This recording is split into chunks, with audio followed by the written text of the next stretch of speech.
Hi, നമസ്തേ.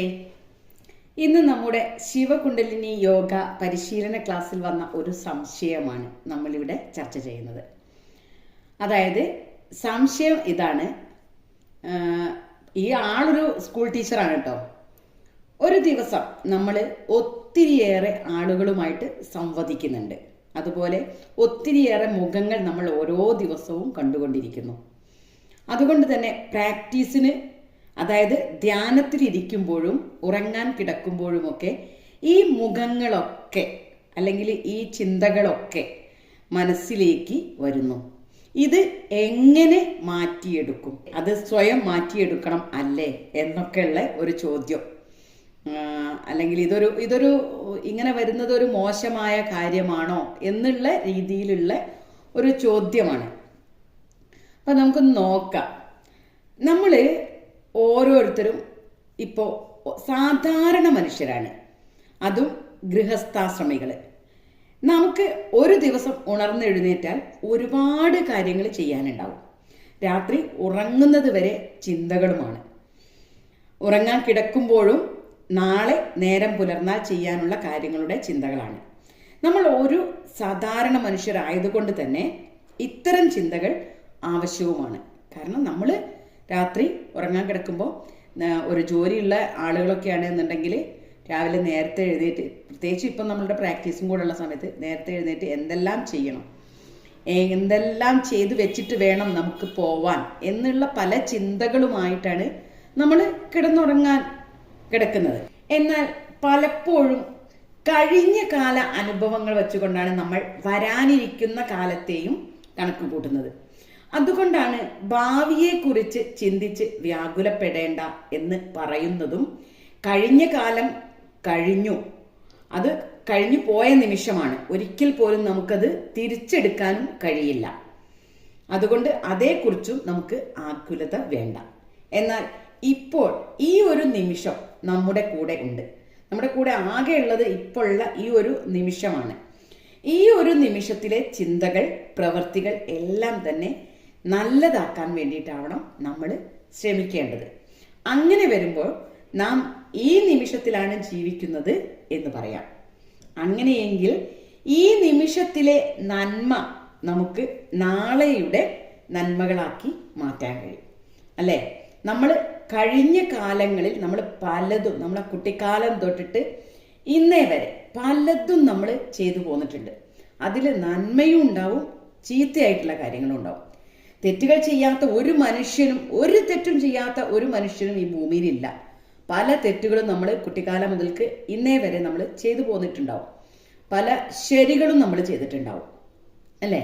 അപ്പോൾ അതൊക്കെ കഴിഞ്ഞു പോയ കാര്യങ്ങളാണ്. അതൊക്കെ വെച്ചിട്ടായിരിക്കും ഒരു പക്ഷേ നമ്മൾ ഇന്ന് പല കാര്യങ്ങളും നമ്മളെ ജീവിതത്തിലേക്ക് വന്നുകൊണ്ടിരിക്കുന്നത്, നമ്മൾ ചിന്തിച്ചു കൂട്ടിയിട്ടുള്ള പല കാര്യങ്ങളും. പക്ഷേ ഇന്ന് നമുക്ക് അതിനെയൊക്കെ തിരുത്താൻ കഴിയും. ഇന്ന് നമ്മൾ ചെയ്യുന്ന ഓരോ പ്രവൃത്തികളിലേക്കും നന്മകളെ കൊണ്ടുവരാൻ ശ്രമിക്കാം. ഏതൊരു പ്രവൃത്തിയും അത് നന്മയ്ക്ക് കാരണമാവുന്നതാണോ, നല്ല പ്രവൃത്തികൾ ചെയ്യാൻ കാരണമാവുക. അങ്ങനെ നമ്മൾ ഇപ്പോൾ ഈ ഒരു നിമിഷം നമ്മൾ നല്ലത് ചെയ്യാൻ തുടങ്ങിയാൽ നാളെ, അതായത് നമ്മൾ ഭാവിയെ കുറിച്ചിട്ട് ഇങ്ങനെ വ്യാകുലതപ്പെടുന്നില്ലേ, ആ വ്യാകുലത നമുക്ക് ആവശ്യമില്ല.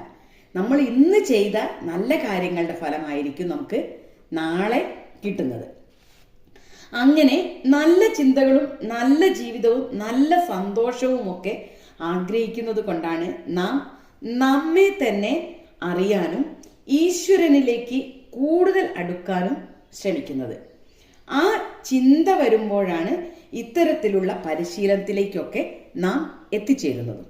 എന്നാൽ ഗൃഹസ്ഥാശ്രമിയായ ഒരു വ്യക്തിക്ക് ഒരു ധ്യാന പരിശീലനത്തിലേക്ക് എത്തുമ്പോൾ, അതായത് ഒരു 20 മിനിറ്റ് അല്ലെങ്കിൽ 30 മിനിറ്റ് ധ്യാനത്തിനെന്നും പറഞ്ഞ് ഇരിക്കുമ്പോൾ ആ മുഴുവൻ സമയവും മറ്റൊരു ചിന്തയും വരാതെ ധ്യാനത്തിലിരിക്കാൻ കഴിയുമോ?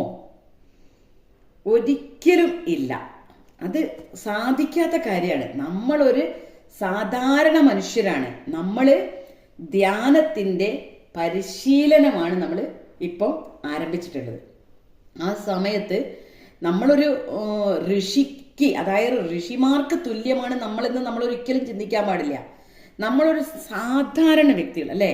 നമുക്ക് വീട്ടിൽ പല കാര്യങ്ങളുണ്ട്. മക്കളെ നോക്കേണ്ട കാര്യങ്ങൾ, ഹസ്ബൻഡിനെ നോക്കേണ്ട കാര്യങ്ങൾ, അല്ലെങ്കിൽ വൈഫിനെ നോക്കേണ്ട കാര്യങ്ങൾ, അമ്മേനെ അച്ഛനെ ശ്രദ്ധിക്കേണ്ട കാര്യങ്ങൾ, പല അസുഖങ്ങൾക്ക് കാര്യങ്ങൾ, പല സ്ഥലങ്ങളിൽ പോവേണ്ടത്, എന്താ പറയുക, സ്കൂളിൽ ടീച്ചറാണെങ്കിൽ കുട്ടികളെ പഠിപ്പിക്കേണ്ടത്, അല്ലെങ്കിൽ ഒരു ഓഫീസ് വർക്കാണെങ്കിൽ അവിടുത്തെ കാര്യം. അങ്ങനെ നമ്മൾ ഇതെല്ലാം ചെയ്ത് നമ്മളുടെ ജീവിതത്തിൽ സന്തോഷം, സമാധാനം കണ്ടെത്താൻ വേണ്ടിയിട്ടാണ് നമ്മൾ ഇത്തരത്തിലുള്ള പരിശീലനത്തിലേക്ക് വരുന്നത്. നമ്മളൊരു ഋഷി ആവാൻ വേണ്ടിയിട്ടല്ല, നമ്മളെ ജീവിതത്തിലേക്ക് സമാധാനവും സന്തോഷവും കൊണ്ടുവരിക.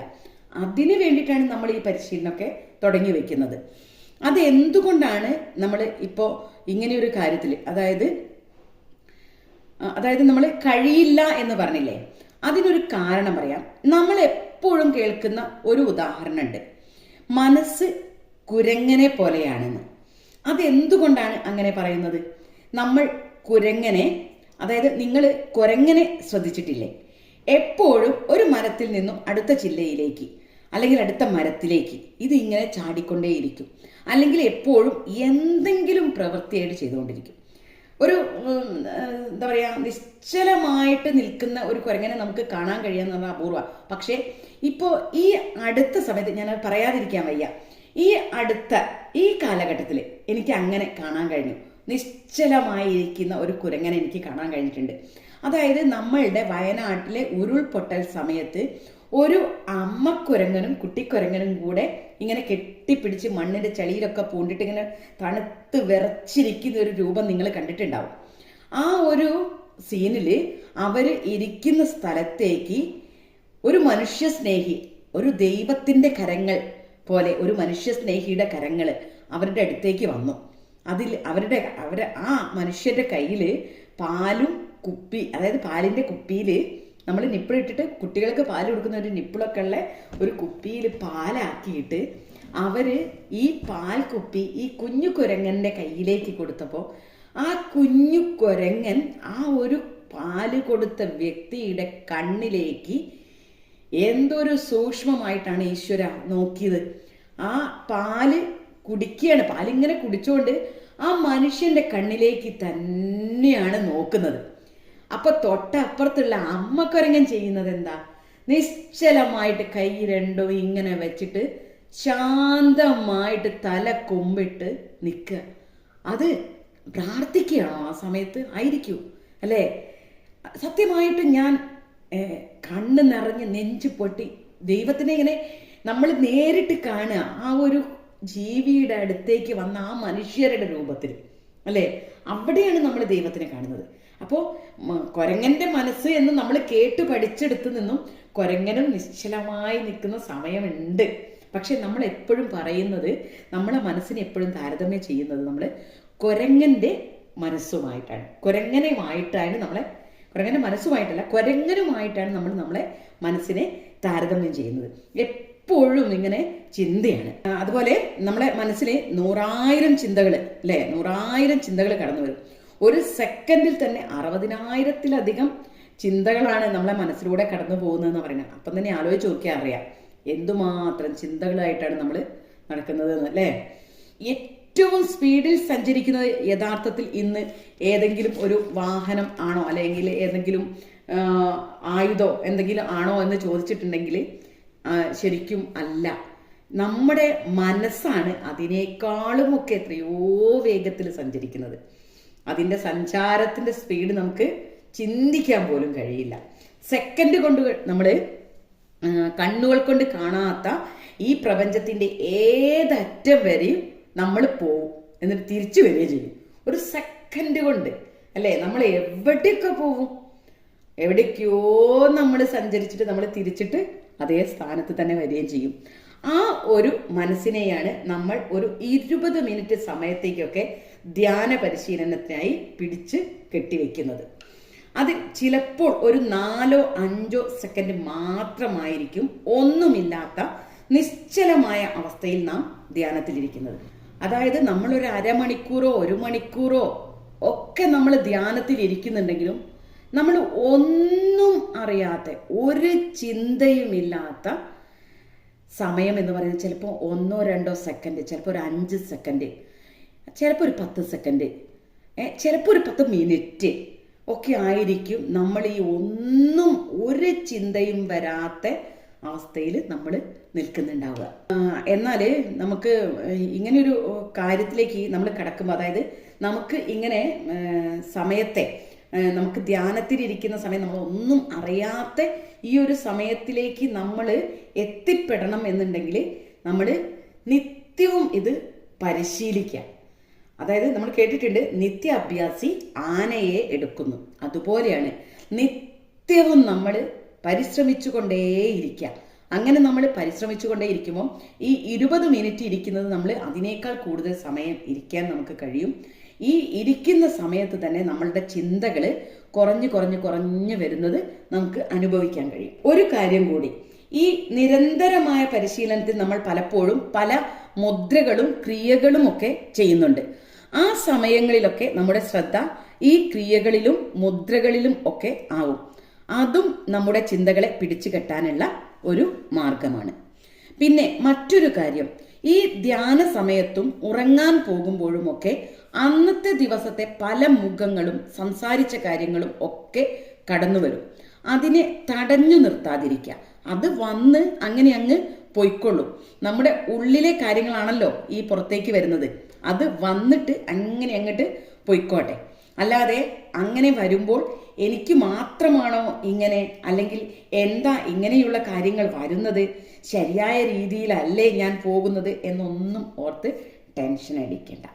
45 മിനിറ്റ് ഇരുന്ന് ധ്യാനിക്കുമ്പോൾ വന്നു പോകുന്ന ചിന്തകളും മുഖങ്ങളും ഒക്കെ വന്നു പോയിക്കോട്ടെ. ബാക്കി ഏതെങ്കിലും കുറച്ച് സമയം നമുക്ക് നാം ഒന്നും അറിയാതെ നമ്മളിലേക്ക് തന്നെ ലയിച്ചിരിക്കുന്ന ഒരു നിമിഷം ഉണ്ടാവും. ആ ഒരു നിമിഷം മതി നമുക്ക്. തുടർച്ചയായ പരിശീലനം നമ്മെ ആത്മജ്ഞാനത്തിലേക്ക് എത്തിക്കും. ശാന്തതയും സമാധാനവും സന്തോഷവുമാണ് ഒരാൾക്ക് ഏറ്റവും ആവശ്യമായിട്ടുള്ളത്. അത് നേടുക എന്ന ലക്ഷ്യം ശിവകുണ്ടലിനി യോഗം ധ്യാന പരിശീലനം കൊണ്ട് സാധ്യമാണ്. തുടർച്ചയായി രാവിലെ അരമണിക്കൂർ നമ്മൾ നമുക്കായി മാറ്റിവെക്കുക. അത് നമ്മുടെ ജീവിതത്തെ, കുടുംബത്തെയൊക്കെ അടിമുടി മാറ്റുന്നതായിട്ട് നമുക്ക് തന്നെ അനുഭവിച്ചറിയാൻ കഴിയും. രാത്രി ഉറങ്ങാൻ പോകുന്ന സമയത്തും ഈ മുഖങ്ങളെല്ലാം വന്നു പോകുന്നു എന്ന് പറയുന്നു. അതിൽ തന്നെ നമ്മളെ വേദനിപ്പിച്ച മുഖങ്ങളും ഓർമ്മകളുമായിരിക്കും നമ്മുടെ ഓർമ്മയിലേക്ക് കൂടുതലായിട്ട് വരുന്നത്. ആ സമയത്ത് ചിന്തിക്കുക, ആ മുഖങ്ങളും നെഗറ്റീവ് ചിന്തകളുമൊക്കെ പോസിറ്റീവായ കാര്യങ്ങളെക്കാൾ കൂടുതൽ ഒരു അറിവ് നമുക്ക് തരുന്നുണ്ടാവും. എന്തോ ചെയ്ത ഒരു കർമ്മത്തിൻ്റെ ഫലമായിരിക്കും വന്നത്. അതിൽ നിന്നും എന്താണ് അത് എന്നെ ഓർമ്മിപ്പിച്ചത്, എന്താണ് ഞാൻ ഇനിയും മാറ്റേണ്ടതായ കാര്യങ്ങൾ, എന്ത് പാഠമാണ് എനിക്ക് ഇതിൽ നിന്നും മനസ്സിലാക്കി തരുന്നത് എന്ന് ചിന്തിക്കാം. തീർച്ചയായും ഏതൊരു കാര്യവും നമ്മിലേക്ക് വരുന്നത് പുതിയ ഒരു അറിവ് തരാനാണ്. അത് മനസ്സിലാക്കുക.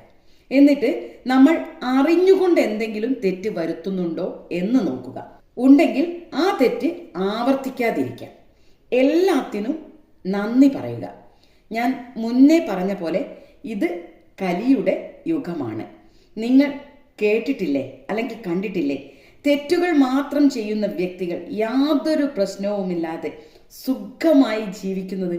അവരെ വളർത്തുന്നത് നമ്മുടെ ഈശ്വരനല്ല, അവരെ വളർത്തുന്നത് കലിയാണ്. ഓരോ വ്യക്തിയും കൂടുതൽ ദുഷ്ടതകൾ ചെയ്യട്ടെ എന്ന് ആഗ്രഹമാണ് കലിക്കുള്ളത്. അതായത് കലി ആഗ്രഹിക്കുന്ന നമ്മൾ കൂടുതൽ തെറ്റുകൾ ആവർത്തിക്കട്ടെ എന്നാണ്. ആ ദുഷ്ടത ചെയ്യുന്നവരുടെ കൂടെ ദൈവം ഉണ്ട് എന്ന് നിങ്ങൾ കരുതരുത്. കാരണം കലി അടക്കി ഭരിക്കുന്നവരാണ് അവർ. ദുഷ്ടരെ പന പോലെ വളർത്തും എന്ന് നാം കേട്ടിട്ടുണ്ട്. അങ്ങനെ കലി അവരെ പന പോലെ വളർത്തും. അവസാനം പടുകുഴിയിൽ കൊണ്ടിട്ട് തള്ളിയിടും. നമ്മൾ എന്ത് ചെയ്താലും ആ കർമ്മത്തിന് ഒരു ഫലം ഉണ്ടാവും. അത് ഒന്നുകിൽ ഈ ജന്മത്തിൽ തന്നെ അനുഭവിക്കും, അല്ലെങ്കിൽ മറ്റൊരു ജന്മത്തിൽ. എന്തായാലും അനുഭവിച്ചേ തീരും. ഈ ഒരു വിഷയം ഒരുപാട് പറയാനുള്ളതാണ്. മറ്റൊരു സമയത്താവാം. പിന്നെ ഇത് ഇങ്ങനെ പറഞ്ഞു കേൾക്കുമ്പോൾ ചിലർക്കൊക്കെ ചില സംശയങ്ങളും വരും. ഒന്നുകൂടി പറഞ്ഞിട്ട് നമുക്ക് അവസാനിപ്പിക്കാം. മേൽ പറഞ്ഞ വിഷയം കേട്ടപ്പോൾ മനസ്സിൽ ഒരു ചിന്ത വന്നിട്ടുണ്ടാവും. എല്ലാം നല്ലത് ചെയ്യുന്നവർ ചെറിയതായ എന്തെങ്കിലും ഒരു തെറ്റ് ചിന്തിക്ക പോലും ചെയ്യുമ്പോഴേക്കും അതിനുള്ള ശിക്ഷയായിട്ട് ചിലപ്പോൾ ചെറിയ ഒരു മുറിവോ അല്ലെങ്കിൽ എന്തെങ്കിലും ചെറിയ മനോവിഷമമോ അസുഖമോ ഒക്കെ ആയി നമുക്കതിൻ്റെ ശിക്ഷയും കിട്ടും. അപ്പോൾ നമ്മൾ ചോദിക്കാറുണ്ട്, ഒരുപാട് തെറ്റുകൾ ചെയ്യുന്നവർ സുഖമായി ജീവിക്കുന്നു, ഞാൻ അങ്ങനെ ഒന്നും ചെയ്തില്ലല്ലോ എന്ന്. ഈശ്വരൻ കൂടെയുള്ളവർ ചെറിയ ഒരു തെറ്റ് ചെയ്യുമ്പോഴേക്കും നമുക്ക് വാണിംഗ് തരുന്നതാണ്. അതായത് ഈശ്വരൻ നമ്മളെ വാണിംഗ് ചെയ്യുന്നതാണ്, ആ തെറ്റ് പോലും ചെയ്യാൻ പാടില്ല എന്ന്. അങ്ങനെ കുറേ പ്രാവശ്യം നമ്മളോട് പറയും. നമ്മളെ പല തെറ്റുകളും ചെയ്യുന്ന, ഇപ്പം പല ദുഷ്ടതകളും ചെയ്തിട്ടും ഇവിടെ പന പോലെ വളർന്നു വരുന്ന പല ആളുകളും ഇല്ലേ, അവരോടും ഈശ്വരൻ ഒരുപാട് ആവർത്തി പറഞ്ഞു കൊടുത്തിട്ടുണ്ടാവും ആ തെറ്റുകൾ ചെയ്യാൻ പാടില്ല എന്ന്. പക്ഷേ അത് കേൾക്കാതെ വീണ്ടും വീണ്ടും തെറ്റുകൾ ആവർത്തിച്ചു. ആ ആവർത്തിക്കുന്ന സമയത്ത് കലിക്ക് വളരെ സന്തോഷമോ, കലി അവരെ മുറുക്കി പിടിക്കും. പിന്നെ തെറ്റുകളിൽ നിന്നും തെറ്റുകളിലേക്ക് അങ്ങനെ ആനയിച്ചു കൊണ്ടേയിരിക്കും. നിങ്ങൾ തന്നെ ഓർത്തു നോക്കുക, നമ്മൾ എന്ത് ചെയ്യുമ്പോഴും ഉള്ളിൻ്റെ ഉള്ളിൽ നിന്നും ആദ്യം തന്നെ ഒരു അറിയിപ്പ് കിട്ടും. നല്ലതാണെങ്കിൽ ഓക്കെ, പേടിക്കേണ്ട, ചെയ്തോ എന്ന്. എന്നാൽ മോശമായ കാര്യമാണ് ചെയ്യാൻ പോകുന്നതെങ്കിൽ വേണ്ട, ആ കാര്യം വേണ്ട എന്ന് നമ്മൾ ശരിയായത് കേൾക്കാൻ ശ്രമിക്കുക. നമ്മുടെ ഉള്ളിൽ നിന്നു തന്നെ കിട്ടുന്ന മറുപടി. എന്നാൽ ശരിയായ മാർഗത്തിലൂടെ നമുക്ക് സഞ്ചരിക്കാനും കഴിയും. എല്ലാം ഈശ്വരന് പൂർണ്ണമായ സമർപ്പണത്തോട് കൂടിയിട്ട് ചെയ്യുക. എന്ത് നമ്മൾ ചെയ്താലും കാണാൻ ഒരാളുണ്ട്. നമ്മൾ വിചാരിക്കുകയാണ് അവൻ കാണുന്നില്ല, ഇവൻ കാണുന്നില്ല, മറ്റൊരു കാണുന്നില്ല എന്നൊക്കെ നമ്മൾ ചിന്തിക്കുന്നുണ്ട്. പക്ഷേ എല്ലാം കാണാൻ നമ്മുടെ കൂടെ. നമ്മളൊന്ന് ചിന്തിച്ച് നോക്കുക, നമുക്ക് ചുറ്റും വായു ഉണ്ടല്ലേ, അതുള്ളതുകൊണ്ടാണല്ലോ നമ്മൾ ശ്വസിക്കുന്നത്. അപ്പോൾ നമ്മൾ എന്ത് ചെയ്യുന്നതും ഈ വായു കാണുന്നുണ്ടാവില്ലേ? അങ്ങനെ നമുക്കൊന്ന് ചിന്തിച്ച് നോക്കിക്കൂടെ? നമ്മളെ ശരീരത്തിൽ 71% കൂടുതൽ, 70% മുകളിൽ നമുക്ക് നമ്മുടെ ശരീരത്തിൽ ജലമാണെന്ന് പറയുന്നുണ്ട്. ഈ പ്രകൃതിയിലും അതുപോലെ തന്നെയാണ്. അപ്പോൾ ഈ ജലത്തിന് അറിയുന്നുണ്ടാവില്ലേ നമ്മൾ ചെയ്യുന്നത് തെറ്റാണ് എന്നുള്ളത്? അപ്പോൾ നമ്മൾ ചെയ്യുന്ന തെറ്റുകൾ ഈശ്വരൻ എന്ന ഒരു ശക്തിക്ക് എന്നല്ല, ആ ശക്തിയിൽ നിന്നും അതിൻ്റെ മുന്നേ തന്നെ നമുക്ക് ചുറ്റുമുള്ള പലതും നമ്മളെ കാണുന്നുണ്ട്. മനുഷ്യർ മാത്രം കണ്ടോളണമെന്നില്ല. അപ്പോൾ അതൊക്കെ നമ്മൾ ശ്രദ്ധിക്കുക. നമ്മൾ ചെയ്യുന്ന തെറ്റുകൾ എപ്പോഴും പറയും, ഈ നമ്മൾ ചെയ്യുന്ന എല്ലാ കാര്യങ്ങളും ഒരു കണക്ക് പുസ്തകത്തിൽ എഴുതുന്ന ഒരാളുണ്ട് എന്നൊക്കെ പറയുന്നിട്ടില്ലേ? അതൊരു കഥയൊന്നുമല്ല. യഥാർത്ഥത്തിൽ നമ്മളൊക്കെ ഇതൊക്കെ കഥയായിട്ടെടുക്കും, അങ്ങോട്ട് എഴുതി തള്ളും. പക്ഷേ ഇതൊക്കെ യഥാർത്ഥത്തിലും ഉള്ളത് തന്നെയാണ്. അപ്പം നമ്മൾ ചെയ്യുന്ന പ്രവൃത്തികൾ, കാരണം നമ്മൾ ഇന്ന് ചെയ്യുന്ന പ്രവൃത്തിയുടെ ഫലമാണ് നമ്മൾ നാളെ അനുഭവിക്കുക. അത് നമ്മൾ ഇന്ന് എന്ന് പറയുമ്പം ഒരു പക്ഷേ നമ്മൾ കഴിഞ്ഞ കാലത്ത്, കഴിഞ്ഞ ഏതോ ജന്മത്തിൽ ചെയ്തതിൻ്റെ കർമ്മ ഫലമായിരിക്കും നമുക്ക് കിട്ടിക്കൊണ്ടിരിക്കുന്നത്. പക്ഷേ നമ്മളൊക്കെ ശരിക്കും പുണ്യമായിട്ടുള്ള ജന്മമാണ് എന്ന് പറയും. കാരണം നമ്മളൊക്കെ ഇത്തരം പരിശീലനത്തിലേക്ക് നമ്മൾ എത്തിപ്പെട്ടിട്ടില്ലേ, അത് തന്നെ നമ്മളുടെ ഏറ്റവും വലിയ പുണ്യമല്ലേ? ഏതോ ജന്മത്തിൽ ചെയ്ത എന്തോ പുണ്യത്തിൻ്റെ ഫലം എന്ന് പറയാം അല്ലേ? നമ്മൾ പലപ്പോഴും ദൈവത്തിനെ മുന്നിൽ കാണാറുണ്ട്, പല രൂപത്തിലും പല ഭാവത്തിലുമൊക്കെ. അപ്പോൾ ഈശ്വരനിലേക്ക് പൂർണ്ണമായ സമർപ്പണത്തോട് കൂടിയിട്ട് എല്ലാ പ്രവൃത്തികളും ചെയ്യാൻ ശ്രമിക്കുക. അപ്പോൾ നമുക്ക് എവിടെ നിന്ന് അറിയാത്ത ഒരു സന്തോഷവും സമാധാനവും സംതൃപ്തിയും ഒരാശ്വാസവും ഒക്കെ കിട്ടും. മോശമായതും നല്ലതുമായ കാര്യങ്ങൾ ഒരുപാടുണ്ടാവും. ആ മോശമായതിൽ നിന്നും നല്ലത് എന്തെങ്കിലും ഉണ്ടെങ്കിൽ അത് നമ്മൾ കാണാൻ ശ്രമിക്കുക. നല്ലതിൽ നിന്നും കൂടുതൽ നല്ലതും കാണാൻ ശ്രമിക്കുക. ഹാവോ, എനിക്ക് സുഖമായി ഉറങ്ങാൻ കഴിയുന്നു എന്ന് ആശ്വാസത്തോടെ പറയുക. കാരണം നിങ്ങൾ ഉറങ്ങാൻ ബെഡിൽ എത്തിയിട്ടുണ്ടല്ലോ. അതും കഴിയാത്തവരായിട്ട് എത്രയോ ആളുകളുണ്ട് അല്ലേ? നമ്മൾ ഉറങ്ങാൻ കിടക്കുന്ന സമയത്തും ഉറങ്ങാൻ കിടക്കാൻ പറ്റാത്ത ഒരുപാട് ആളുകളുണ്ട്. അപ്പോൾ നമ്മളെ മനസ്സിലേക്ക് അതൊക്കെ വരണം. നമുക്ക് ബെഡിലെത്തി, ഇനി നമുക്ക് സുഖമായിട്ട് ഉറങ്ങിയാൽ മതി. പല ചിന്തകളും വന്നോട്ടെ, പോയിക്കോട്ടെ, അതിനെ അതേപോലെ അങ്ങോട്ട് വന്നു പോകാൻ വിടുക. പിടിച്ച് നിർത്തണ്ട. അതായത് അതിനെ പിന്നെ ബലമായിട്ട് ഒഴിവാക്കാൻ, അതായത് അത് നമ്മളെ കെട്ടിപ്പിടിച്ച് നിർത്തുന്നതിന് സമാണ് ഈ ബലമായിട്ട് നമ്മൾ തള്ളി ഒഴിവാക്കുന്നത്. ബലമായിട്ട് നമ്മൾ ഒഴിവാക്കാൻ ശ്രമിച്ചാലും അത് നമ്മളിലേക്ക് തന്നെ വരും. അത് നമ്മൾ കൂടുതൽ ശക്തിയോട് കൂടിയിട്ട് വരും.